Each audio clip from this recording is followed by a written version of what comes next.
Salam əziz dinləyicilər, xoş gördük hər birinizi. Heç qəfil belinizdə dözülməz ağrı hiss etmisinizmi? Və ya sidik edərkən yanma, sancı yaşamısınızmı? Bütün bunların səbəbi çox vaxt böyrək daşı ola bilər. Bu videoda sizə böyrək daşı nədir? Hansı əlamətlərlə özünü göstərir? Nə üçün yaranır? Və ən əsası da təbii yollarla necə rahatlanmaq olar? Hamısını sadə və anlaşılan dildə izah edəcəm. Əgər sən də kimyəvi dərmanlara alternativ olaraq təbii üsullara maraq göstərirsənsə, bu video tam sənlikdir. Videonu sona qədər izləməyi unutma. Çünki axırda çoxlarının bilmədiyi faydalı məsləhətlər paylaşacağam.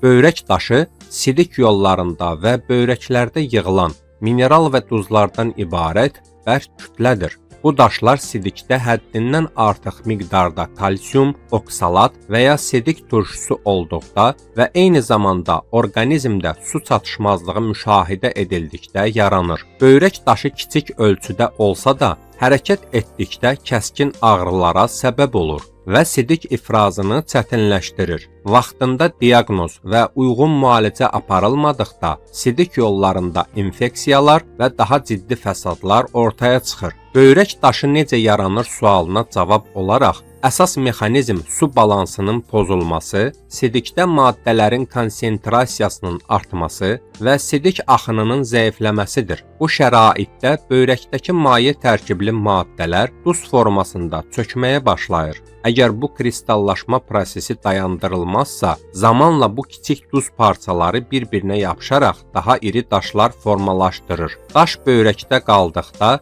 hərəkətsiz olsa belə simptom verməyə bilər. Lakin o, sidik axarına keçdikdə güclü böyrək sancıları, sidikdə qan, ürək bulanma və qusma kimi əlamətlər ortaya çıxır. Böyrək daşı sidik axarını tıxayaraq həm ağrını artırır, həm də böyrəyin normal fəaliyyətinə mane olur. Nəticədə infeksiya riski artır, böyrəklərdə durğunluq yaranır. Ona görə də böyrək daşı əlamətləri hiss olunduğu andan etibarən vaxtında tibbi müdaxilə və daşın növünə uyğun müalicə mütləqdir. Böyrək daşlarının növləri onların tərkibindəki kimyəvi maddələrə görə fərqlənir və bu fərqlilik həm müalicə üsulu, həm də təkrar yaranma riski baxımından böyük əhəmiyyət daşıyır. Ən çox rast gəlinən forma kalsium oksalat daşlarıdır. Bu tip böyrək daşı adətən kalsium və oksalat səviyyəsinin yüksək olduğu şəxslərdə formalaşır və qida rasionunda çoxlu oksalat tərkibli məhsullar olduqda yaranma riski artır.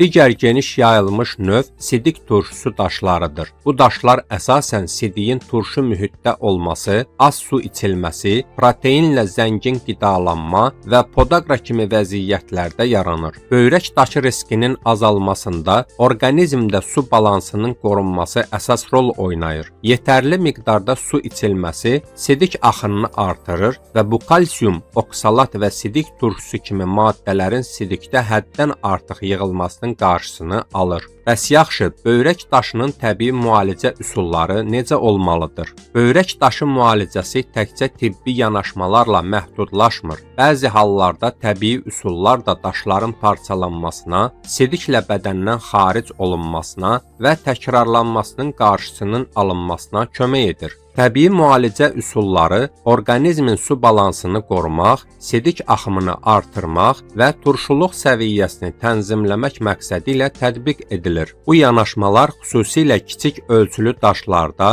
və erkən mərhələdə olan pasiyentlərdə daha çox effekt verir. Nizamlı şəkildə həyata keçirilən qidalanma və həyat tərzi dəyişiklikləri həm böyrək daşı əlamətlərini yüngülləşdirmək, həm də yeni daşların əmələ gəlməsinin qarşısını almaq baxımından önəmlidir. Kiçik ölçülü daşlarda təbii müalicə bəzən təsirli olur, lakin nəticəni izləmək üçün mütləq həkim nəzarəti vacibdir. Bəs yaxşı, həkimə nə zaman müraciət olunmalıdır? Güclü bel ağrısı, qızdırma, sidikdə qan və ya daş düşmürsə dərhal uroloqa müraciət etmək lazımdır. Bəs yaxşı, böyrək daşı təkrar yaranırmı? Əgər həyat tərzi və qidalanma dəyişməzsə, böyrək daşları yenidən formalaşa bilər. Qarşısını almaq üçün profilaktik tədbirlər mütləqdir. Beləliklə, əziz dinləyicilər, bu videoda böyrək daşının əlamətlərindən, yaranma səbəblərindən və təbii üsullarla müalicəsindən danışdıq. Lakin unutmayın, hər orqanizm fərqlidir və sağlamlıq mövzularında şüurlu olmaq çox önəmlidir. Təbii üsullar bədənə dəstək ola bilər, amma ciddi problemlərdə həkim məsləhəti mütləqdir. Əgər video sizə faydalı oldusa, bəyənməyi,